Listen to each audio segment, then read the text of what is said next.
নমস্কার বন্ধুরা, সর্বানিস কিচেন চ্যানেলে আমার সকল বন্ধুদেরকে অনেক অনেক স্বাগত, শুভেচ্ছা আর ভালোবাসা জানিয়ে আজকের ভিডিও আমি শুরু করলাম। আমি আজকে কি রেসিপি তৈরি করেছি তা তো তোমরা এতক্ষণে দেখেই নিয়েছো। তাহলে এবার রেসিপিটা কিভাবে করলাম সেটা তোমরা এবার দেখে নাও। বন্ধুরা, আজকে আমি পালং শাক দিয়ে আর ভেতরে আলুর ফিলিং ভরে পরোটা বানাবো। তার জন্য আমি এখানে জল বসিয়ে দিয়েছি। জলটা আমার গরমও হয়ে গেছে। এবারে আমি পালং শাকগুলোকে একটু জাস্ট ভাপিয়ে নেব। বন্ধুরা, আজকে আমি করব পালং শাক দিয়ে আর ভেতরে আলুর পুর দিয়ে পরোটা। আমি কিভাবে করি আজকে তোমরা দেখে নাও রেসিপিটা। আমি এই পালং শাক দিয়ে করার জন্য এখানে আমি জল বসিয়ে দিয়েছি এবং জলটা গরমও হয়ে গেছে। এবার আমি শাকগুলো বেছে ধুয়ে রেখে দিয়েছিলাম, সেগুলোকে একটুখানি ভাপিয়ে নেব। আমি এখানে প্রায় 500 শাক দিচ্ছি। কেন, শাক যেহেতু পালং শাক দিয়ে করবো, একটু শাকের পরিমাণটা বেশি না দিলে কিন্তু ভালো লাগবে না। দেখো বন্ধুরা, আমি অল্প একটুখানি নুন দিয়ে দিয়েছি। সেই সময় আমি ক্যামেরাটা চালাইনি, সেই জন্য তোমাদের দেখানো হয়নি। আমি বলে দিলাম, দেখো নুন এখনো রয়েছে, অল্প পরিমাণে একটু নুনটা দিলাম। দেখো ভাপানো হয়ে গেছে। এবার আমি গ্যাস বন্ধ করে দিলাম। এবারে আমি এখানে দেখো ফ্রিজের যে ঠান্ডা জল, সেই ঠান্ডা জল নিয়ে নিয়েছি। তার মধ্যে আমি পালং শাকটাকে একটু ভিজিয়ে নেবো, তাতে কি হবে সেম কালারটা থাকে। এবারে দেখো আমি পালং শাকটাকে বেটে নেব। যার জন্য আমি এখানে কাঁচা লঙ্কা দিয়ে দিয়েছি। যে যার কাঁচা লঙ্কাটা যেরকম তোমরা পরোটা বানাবে যতটা পরিমাণ, সেই পরিমাণ মতন লঙ্কাটা নেবে।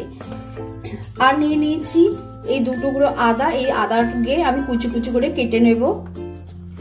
দেখো আদাটাকে কেটে নিয়েছি, দিয়ে আদাটাকে দিয়ে দিলাম। আর পালং শাকটাকে তো ঠান্ডা জলে ভিজিয়ে রেখেছিলাম 10 মিনিটের মতন। তারপর জল ঝরিয়ে পালং শাকটাকে দিয়ে এবার এটা একটু পেস্ট বানিয়ে নেবো। দেখো বন্ধুরা, পেস্টটা বানানো হয়ে গেছে। আমি এটা ঢাকা দিয়ে রেখে দেবো। আর একটা আমি চাটনি বানাবো। এই পরোটা খেতে এতই সুন্দর যে এর মধ্যে কিন্তু কিছু লাগে না, একটু সস দিলেই খাওয়া হয়ে যাবে। তাও আমি একটু চাটনি বানিয়ে নিচ্ছি। এটা কালো কালো কেন বলতো, আমি এতে গোলমরিচকে গুঁড়ো করেছি। আমি বাড়িতেই গোলমরিচ গুঁড়ো করি, কাঁচা অবস্থাতেই মিক্সিতে ব্লেন্ড করে নিই, তাহলেই গুঁড়ো হয়ে যায় এবং এটা বেশ ঝাঁঝও হয়, ভালো লাগে। বাইরের কেনা গোলমরিচের গুঁড়োর থেকে বাড়িতে এইভাবে তোমরাও গোটা গোটা গোলমরিচকে কিনে নিয়ে এসে একটু মিক্সিতে ব্লেন্ড করে নেবে, দেখবে এর ঝাল খুব ভালো হয়। এবার দেখো এর মধ্যে আমি দিয়ে দেবো কটা রসুন দিয়ে দেবো। এখানে ছোট ছোট রসুন কোয়া বলে আমি প্রায় 7-8টা দিলাম, বড় হলে পরে 4-5টা দিলেই হবে। দিয়ে দেবো 1 মুঠো ধনে পাতা। 2টো কাঁচা লঙ্কাকে একটু ফাটিয়ে দিয়ে দিলাম। আর দিয়ে দেবো পুদিনা পাতা।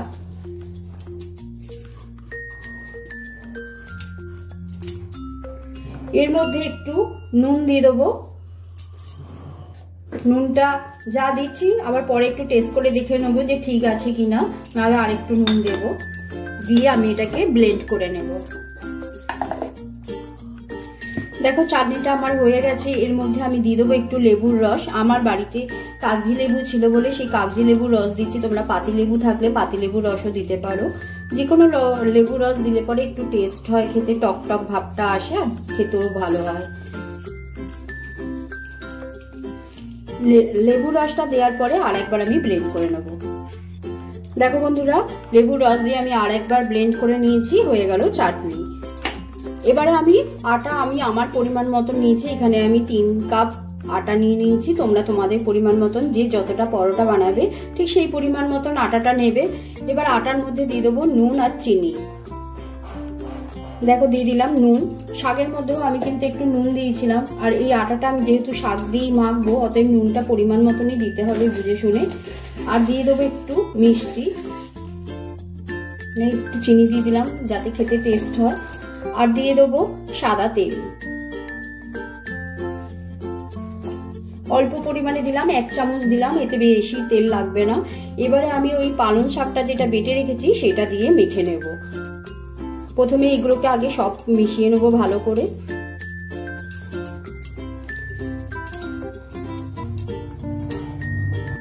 দেখো বন্ধুরা, নুন চিনি আর তেল দিয়ে আমি ভালো করে মিশিয়ে নিয়েছি। দিয়ে এবার আমি পালং শাকটা দিতে থাকবো আর মাখতে থাকবো। যদি আমার জল লাগে পরে আমি দেবো, এখন কিন্তু পুরো শাকটা দিয়েই মাখবো।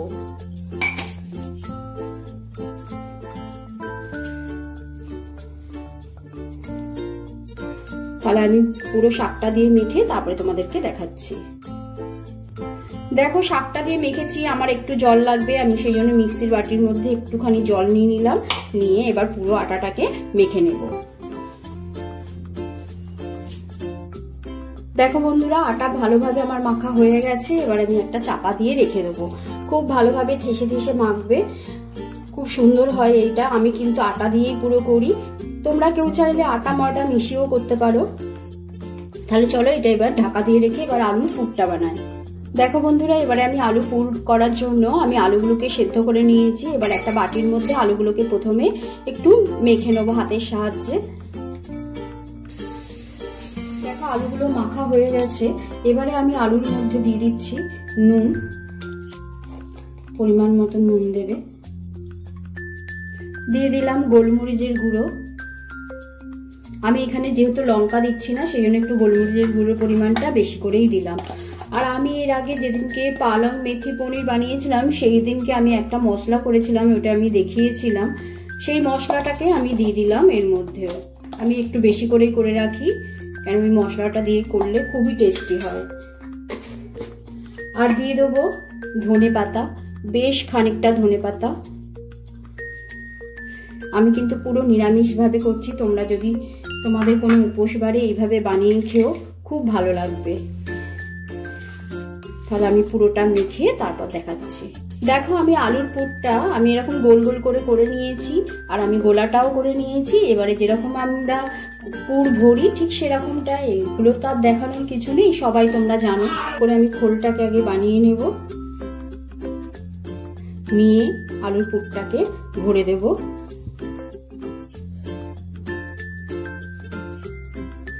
আলুর পুর যদি একটু বেশি বেশি দাও কিন্তু খেতে ভালো হবে, টেস্টি হবে। সেই জন্য আমি কি করেছি, সমস্ত কটা লেচি হয়েছে সেই অনুযায়ী আমি আলুর পুরগুলোকে সমান ভাগে ভাগ করে নিয়েছি, নিয়ে আমি রেখেছি। দেখো ঠিক এইভাবে আমি প্রত্যেকটা গোলা তৈরি করে নেব। দেখো লাস্টের একটা আবার আমি তোমাদেরকে দেখিয়ে দিচ্ছি কিভাবে আলুর পুরটা দিলাম। এরকম একটু বড় করে খোলটা একটু গভীর করবে, দিয়ে আলুটাকে ভরে দেবে, দিয়ে মুখটাকে চেপে দেবে যাতে বেরিয়ে না যায়। আর আলুর পুরে যে মশলাটা দিয়েছি, যারা আমার নতুন বন্ধু আসছো তারা হয়তো দেখবে না যে আগের ভিডিওতে আমি কি করেছি। আমি এই শুকনো খোলাতে ধনে, জিরে, মৌরি, গোলমরিচ, লবঙ্গ আর এলাচ একসাথে নিয়ে ওইটাকে একটু শুকনো খোলায় ভালো করে ভেজে নিয়েছি, নিয়ে আমি মিক্সিতে গুঁড়ো করে নিয়েছি। এই দেখো সব কটা হয়ে গেল। এবারে আমি এগুলোকে বেলে আর ভাজবো। দেখো এদিকে আমি গ্যাস ধরিয়ে দিয়েছি, তাওয়া বসিয়ে দিয়েছি গ্যাস ধরিয়ে, আর এদিকে একটা করে নিচ্ছি একটু আটা গুলিয়ে দিচ্ছি হাতের সাহায্যে, একটুখানি এরকম করে চাপ দিয়ে নিচ্ছি, নিয়ে হালকা করে করবে কিন্তু।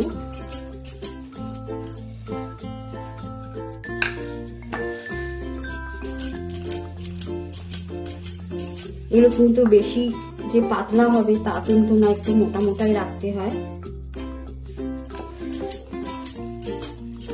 বেশি পাতলা করতে যাবে না।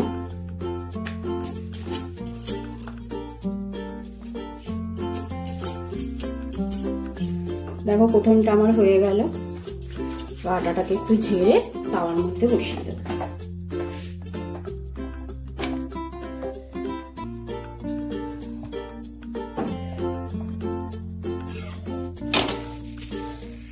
একটা পিঠ হতে একটু সময় দেবে, তারপরে আরেকটা পিঠ এরকম উল্টে দেবে। দুটো পিঠ ভালো করে প্রথমে সেঁকে নেবে, তারপরে আমি তেল দিয়ে দেবো। অল্প তেল দিয়ে করবো আমি, বেশি ছাকা তেলে কিন্তু করি না আমি। এবার অল্প তেল দিয়ে এটা ব্রাশের সাহায্যে একটুখানি লাগিয়ে নেবো, দিয়ে আবারও উল্টে দেবো।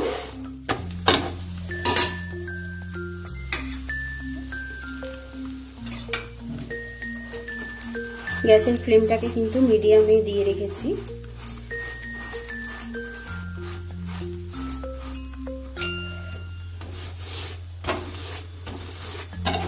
একদমই কম তেল দিয়ে খুব হেলদি একটা পরোটা। শীতকালে এটা ডিনার বলো, ব্রেকফাস্ট কিংবা বাচ্চাদের টিফিন বক্সে যদি দিয়ে দাও খুবই ভালো হয়। যেসব বাচ্চারা, অনেক বাচ্চারা হয়তো আছে যে সবজি খেতে চায় না, কিন্তু এরকম করে করে দেবে। পালং শাক খাওয়া তো আমাদের খুবই ভালো, বাচ্চাদের তো আরোই ভালো। অতএব এরকম করে দেবে, ওরা কিন্তু খেয়ে নেবে। একটু সস দিয়ে দেবে তাতে। দেখো দুটো পিঠ ভালো করে আমি একটু কড়া করে ভেজে নিচ্ছি। প্রথম পরোটা আমার রেডি হয়ে গেল। প্রথম পরোটা ভাজতে ভাজতে আরেকটা পরোটাও আমি বেলে নিয়েছি। এভাবে আরেকটা পরোটা দিয়ে দিলাম। আবার একই রকম ভাবে আমি ভাজছি। দেখো সেকেন্ড পরোটাটাও আমি দুটো পিঠ ভালো করে সেঁকে নিয়েছি। তারপরে দিয়ে দিচ্ছি অল্প তেল। এবার ব্রাশের সাহায্যে তেলটাকে ভালো করে চতুর্দিকে লাগিয়ে দিচ্ছি। একদমই অল্প তেলে খুব সুন্দর একটা হেলদি পরোটা, খুব ভালো হয় খেতে বন্ধুরা, সবাই খেতে পারবে এটা। দেখো আবার অল্প একটু তেল দিয়ে দিলাম।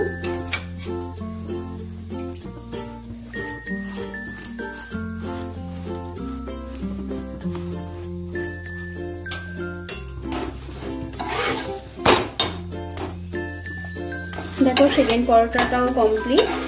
আবার আমি তুলে নিলাম। এইভাবে আমি প্রত্যেকটা পরোটা তৈরি করে তোমাদের সামনে ফিরে আসছি। দেখো বন্ধুরা, লাস্টের দুটো আমি একটু বাটার দিয়ে ভেজে নেবো। বাটার দিয়ে ভাজলে কিন্তু ভীষণ টেস্ট হয়। আমি বলবো তোমাদেরকে, বাচ্চাদের যদি দাও তাহলে বাটার দিয়ে একটু ভেজে দিও, দেখবে ওরা কিন্তু খুব সুন্দরভাবে খেয়ে নেবে।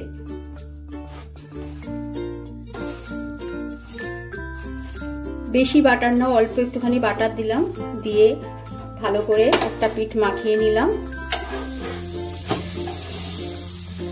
আবার একটু বাটার দিয়ে মাখিয়ে নিচ্ছি। একবারেই যেটুকুনি বাটার দিয়েছি। এইভাবে বাটার দিয়ে ভাজবে, দেখবে তোমরা যারা পছন্দ করো তারা অবশ্যই খেতে পারো, কিন্তু বাচ্চারা তো দারুণ ভাজে।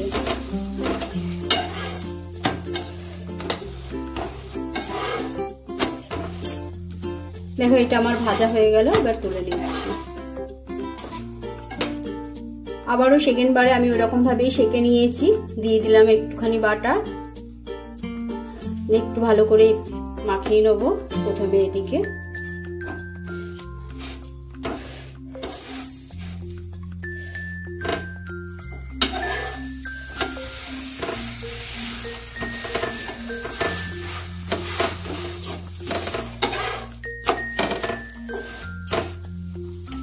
দেখো এটাও ভাজা হয়ে গেল।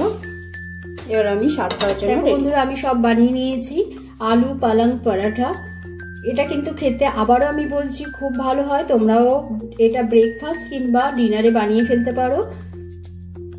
আর এই চাটনি যদি বানাও তো বানাও, না হলে সসের সাথেও খেতে পারো, খুব ভালো লাগবে। তাহলে বন্ধুরা আমার ভিডিওটা যদি ভালো লেগে থাকে তাহলে তোমরা লাইক করো, কমেন্ট করো, শেয়ার করো। আর আমার চ্যানেলটিকে সাবস্ক্রাইব করে আমার পাশে থেকো। সকলে সুস্থ থেকো, ভালো থেকো, পজিটিভ থেকো। আবার চলে আসবো নতুন রেসিপি নিয়ে। আজকের মতন এখানেই। আমি তোমাদের একটুখানি ছিঁড়ে দেখাচ্ছি কতটা সুন্দর আটা দিয়ে করেছি। পুরো একদম নরম আর ভেতরে পুরো পুরেতে ভরা।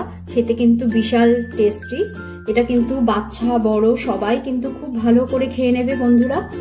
দারুণ সুন্দর হয়েছে। একদিন তোমরা এরকম ভাবে বানিয়ে খেয়ে দেখো, আমার মনে হয় খুবই ভালো লাগবে। তাহলে আজকের মতন এখানে টাটা।